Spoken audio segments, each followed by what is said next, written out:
www.jamiamadiniyajadid.org. WhatsApp group number +92 333 424 9302. الحمد لله رب العالمين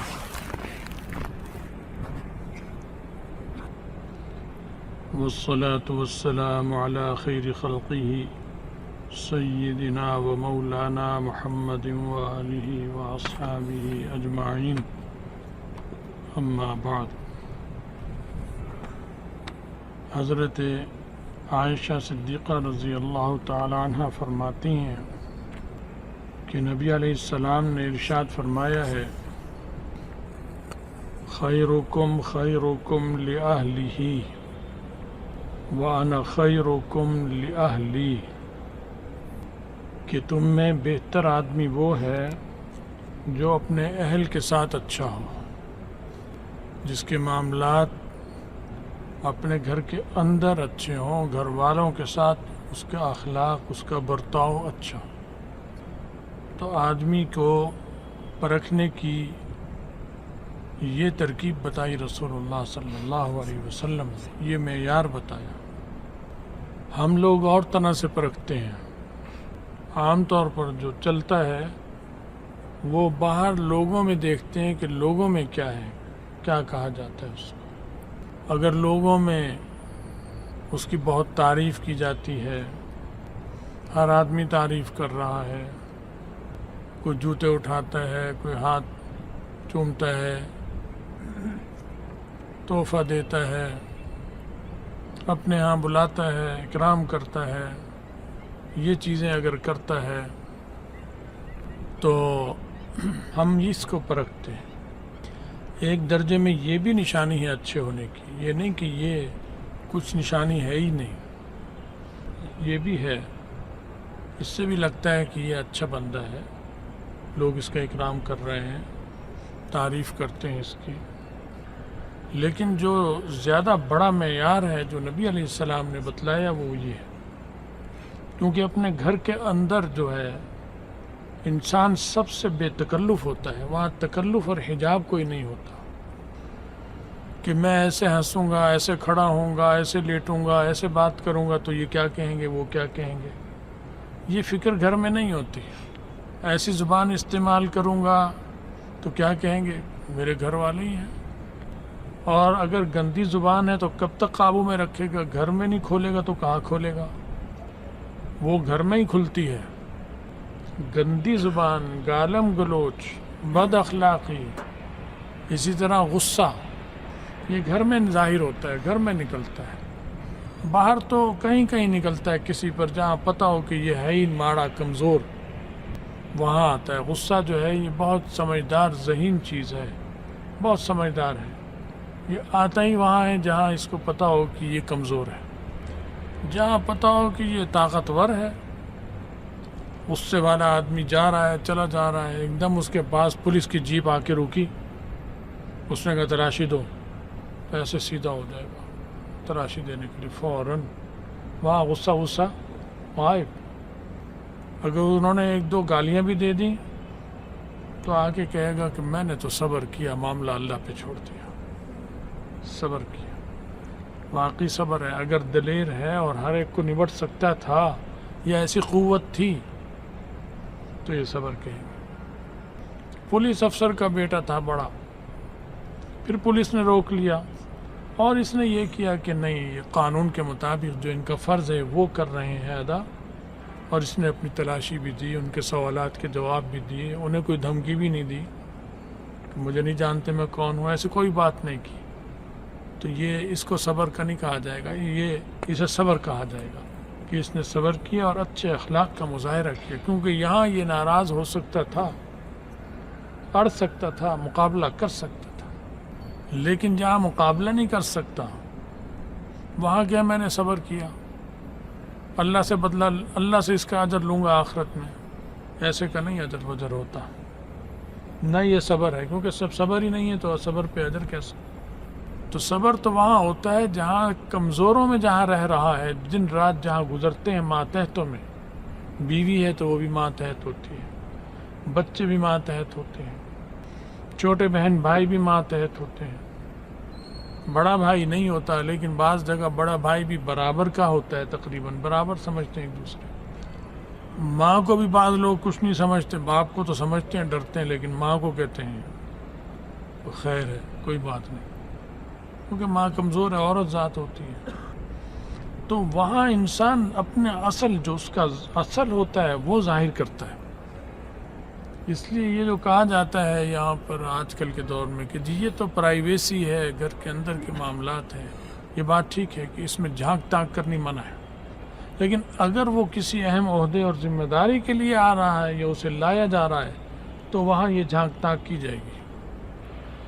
اسے صدر بنایا جا رہا ہے، وزیر اعظم بنایا جا رہا ہے، کوئی اہم عہدہ، کمشنر، ڈپٹی کمشنر، افسر، قاضی، جج، تو اس کے گھر کے معاملات کی چھان پھٹک ہوگی کہ گھر میں کیسا ہے، کیونکہ اس کے اوپر ایک قومی بار ڈالا جا رہا ہے امانت لوگوں کی، تو وہ اچھے اخلاق والے پر دی جائے گی، بد اخلاق کو نہیں دی جائے گی۔ اور اچھا اخلاق یا برا اخلاق یہ گھر کے اندر واضح ہوتا ہے انسان کا، باہر تو تکلف میں اور اپنے عقیدت مندوں کے اس میں وہ سب کچھ چھپائے رکھتا ہے کہ اگر میں نے یہاں یہ حرکت کی تو میرے عقیدت مندوں کی کمی ہو جائے گی، کوئی رہ جائیں گے، چلے جائیں گے، تو یہ اللہ والا نہیں ہوتا، وہ تو لوگوں کے لیے کر رہا ہے جو کر رہا ہے۔ تو نبی علیہ السلام نے فرمایا کہ جو اپنے گھر والوں سے اچھا ہے بس وہ سمجھو سب میں اچھا ہے، وہ باہر والوں کے لیے تو پھر اچھا ہوگا ہی۔ جب گھر والوں کے لیے شفیق، مہربان اور نرم ہے تو باہر والوں کے لیے تو بطریق اولیٰ ہوگا، کیونکہ اب یہاں اداکاری نہیں کر رہا، اس کا مطلب ہے یہ اس کا مزاج ہے، یہ طبیعت ہے۔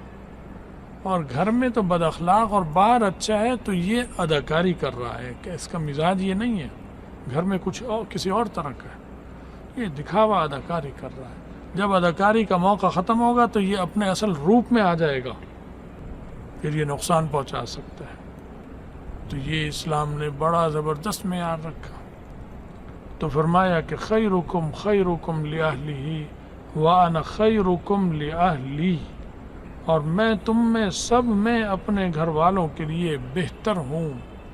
نبی علیہ السلام سے بہتر کوئی نہیں اپنے گھر والوں، شفیق اور مہربان۔ آپ کی 9 بیویاں، 11 بیویاں، شادیاں، کئی شادیاں کی، تو 9 بیویاں، 8 بیویاں، 7 بیویاں بیک وقت نکاح میں رہی، اور بیویوں میں نوک جھونک ہوتی ہے، اختلاف ہوتا ہے، سوکن کا رشتہ ہوتا ہے، اس پر شوہر پر بھی اثر پڑتا ہے، ماحول پہ اثر پڑتا ہے، کشیدگی بھی ہوتی ہے، لیکن کہیں نہیں ملے گا کہ نبی علیہ السلام نے فلاں موقع پر کسی بیوی کو ایک تھپڑ بھی مارا۔ تھپڑ تو بڑی بات ہے، سخت جملہ کہا، ڈانٹ ڈپٹ تو کی ہے، وہ تو کرنی ہے، بڑے تھے اصلاح کے لیے، جہاں اچھی بات کی وہاں اپنے شاباش دی، جہاں غلط بات کی وہ تو ذمہ داری ہوتی ہے، بڑے کے گھر کے سرپرست کے کام یہی ہوتا ہے کہ غلط ہو تو اس کی اصلاح کرے، اس پہ نوک جھونک کرے، اور صحیح ہو تو اس پہ ڈانٹ ڈپٹ، اس پر اسے انعام دے، اس کی قدر کرے، اس کی حوصلہ افزائی کرے، تو یہ چیزیں ملیں گی۔ لیکن بد اخلاقی کی چیز نہیں ملے گی، بے تکلفی کی چیز ملے گی کہ گھر میں سب کے ساتھ بے تکلف رہتے تھے، رشتہ داروں میں ہاں غلط بات کوئی کر رہا ہو تو اس پر نبی چپ نہیں رہ سکتے، چاہے وہ گھر والے ہوں چاہے وہ باہر کے ہوں، وہاں نبی جو مناسب کارروائی ہوتی ہے تادیبی وہ کرتا ہے، ہر حال میں کرتا ہے، اس سے نبی روک نہیں سکتا، وہ ایمان کا تقاضا ہوتا ہے، وہ اس ذمہ داری کا تقاضا ہوتا ہے جو اللہ نے اس کو دی کہ وہ یہ کرے، تاکہ اچھے برے کی تمیز ہو لوگوں کو۔ تو یہ بھی حسن ہے، اس لیے فرمایا وَأَنَا خَيْرُكُمْ لِأَهْلِي، میں اپنے اہل کے لیے سب میں بہتر ہوں، کہ جہاں شفقت مہربانی کرنی وہاں شفقت اور مہربانی کروں گا، جہاں کہیں تعدیبی کارروائی ہے تو وہاں میں وہ کرتا ہوں۔ تو یہ اس سے بڑی کیا چیز ہوگی، اس سے بڑا ہمدرد اور مخلص کیا ہوگا کہ اچھے کو اچھا کہے اور برے کو برا بتائے کہ یہاں یہ بری بات تھی۔ یہ ماں باپ ایسے ہی کرتے ہیں۔ تو نبی علیہ السلام کی تو محبت اپنے گھر والوں سے کیا پوری امت سے، ماں باپ سے بھی زیادہ تھی شفقت اور مہربانی. تو انا ارسلناک رحمتا للعالمین، سارے جہانوں کے لیے ہم نے آپ کو رحمت بنا کر بنایا، بہت بڑی رحمت بنا کر بھیجا. تو ارشاد فرما رہے ہیں کہ میں سب میں بہتر ہوں. اور ارشاد فرمایا وَإِذَا مَاتَ صَاحِبُكُمْ فَدَعُوهُ، جب تمہارا ساتھی دنیا سے چلا جائے، بیوی کا ساتھی چلا گیا، شوہر اکیلی رہ گئی، شوہر کا ساتھی بیوی چلی گئی، یا اور بھی ساتھی ہوتے ہیں، اولاد بھی ساتھی ہوتی ہے، اور ماں باپ بھی ساتھی ہوتے ہیں اولاد کے، بہن بھائی بھی ساتھی ہیں، یہ چلے گئے، تو اس کا اثر تو فطرت طبیعت پر ہوتا ہے، طبیعت پہ ہوتا ہے، بہت صدمہ ہوتا ہے. انسانی جان کا تو دکھ سب سے زیادہ ہوتا ہے. تو فرمایا کہ اس پر رونا دھونا چھوڑ دو، اسے چھوڑ دو، رونے دھونا نہ کرو. ایک ہے قدرتی رونا جو آتا ہے، ایک ہے بین کرنا، ایک ہے بے اختیار رونا، ایک ہے اختیار سے رونا. اختیار والا رونا جو ہے یہ گناہ اور حرام ہے. چیخ رہا ہے یا چیخ رہی ہے، کپڑے پھاڑ رہا ہے یا کپڑے پھاڑ رہی ہے، مٹی منہ پہ اور سر پر اور ادھر ادھر اچھال رہی ہے اور اچھل رہی ہے اور لوگ پکڑ رہے ہیں اور وہ چھلانگیں مار رہی ہے، یا یہ چھلانگیں مار رہا ہے، یہ سب گناہ حرام ہے. یہ اختیار سے کر رہے، بے اختیار نہیں کر رہا. یہ اس کو اختیار ہے، اسے پتہ ہے میں کیا کر رہا ہوں، اسے پتہ ہے کہ میں کیا کر رہی ہوں.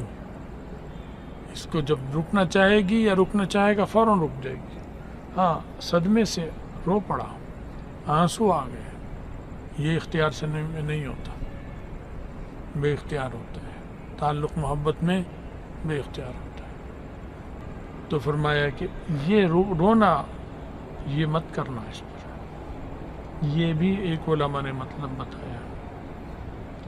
ایک مطلب یہ بھی ہے کہ انسان میں خوبی خامی سب ہوتی ہے، تو اگر اس میں خامیاں تھیں تو بس وہ چھوڑ دو، وہ ذکر نہ کرو. اب چلا گیا، اب وہ دوسرے جہان میں گیا، اللہ کے سپرد. اس کے لیے دعائے مغفرت کرو، جو برائی تکلیف اس سے ہوئی ہے اسے معاف کرو، دل صاف رکھو اور اسے چھوڑ دو. یعنی ان برائیوں کا تذکرہ یا اس کی وجہ سے اس کے لیے برا چاہنا کہ آخرت میں اللہ اس کو ایسے کرے ایسے کرے، یہ چھوڑ دو، کیونکہ اس پہ بھی ثواب ملے گا.